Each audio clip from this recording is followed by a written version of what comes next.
Argentina ও ব্রাজিলের পরবর্তী ম্যাচের সময়সূচি এবং কোন দলের বিপক্ষে মাঠে নামবে তারা, আর ব্রাজিলের হয়ে নেইমার কি খেলবে পরবর্তী ম্যাচগুলোতে, জানতে হলে ভিডিওটি না টেনে সম্পূর্ণই দেখতে থাকুন।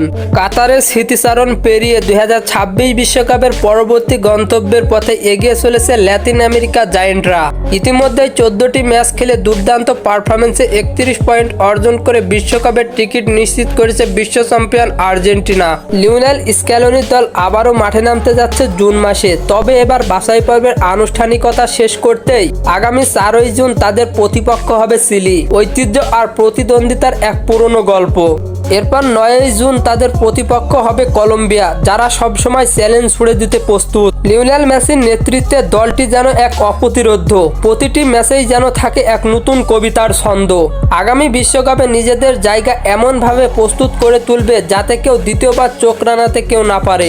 অন্যদিকে কিছুটা চাপে রয়েছে চিরপ্রতিদ্বন্দ্বী দল ব্রাজিল। তাদের এখনো বিশ্বকাপের মূল পর্ব নিশ্চিত হয়নি। বর্তমানে পয়েন্ট টেবিলে 4র্থ স্থানে থাকা সেলেসাউদের জায়গা নিশ্চিত করতে হলে জিততে হবে বাকি ম্যাচগুলো। জুন মাসে তাদের অপেক্ষায় রয়েছে দুটি গুরুত্বপূর্ণ লড়াই। 4ই জুন মাঠে নামবে ইকুয়েডরের বিপক্ষে, আর 9ই জুন মুখোমুখি হবে প্যারাগুয়ের বিপক্ষে।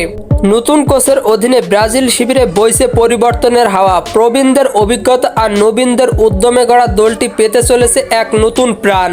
আর যদি দলের প্রাণভোমরা নেইমার জুনিয়র পরবর্তী ম্যাচগুলোতে খেলেন, তাহলে আক্রমণ ভাগে তৈরি হতে পারে ভয়ানক চাপ। নেইমারের উপস্থিতি মানে প্রতিপক্ষ রক্ষণ ভাগে ঝড় আর দর্শকদের হৃদয়ে ঝাঁকুনি।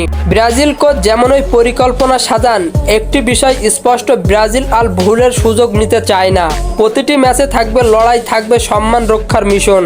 কারণ বিশ্বকাপ মানেই তো ব্রাজিলের অস্তিত্ব, তাদের স্বপ্ন, তাদের গর্ব। তো বন্ধুরা, এই ম্যাচগুলো জিতে কি ব্রাজিল বিশ্বকাপের জায়গা নিশ্চিত করতে পারবে, তা আপনাদের মতামত কমেন্ট বক্সে জানাতে ভুলবেন না। আর হ্যাঁ, ফুটবলের সকল নিউজ এবং আপডেটস পেতে আমার চ্যানেলটি সাবস্ক্রাইব করে পাশেই থাকবেন। ধন্যবাদ সবাইকে।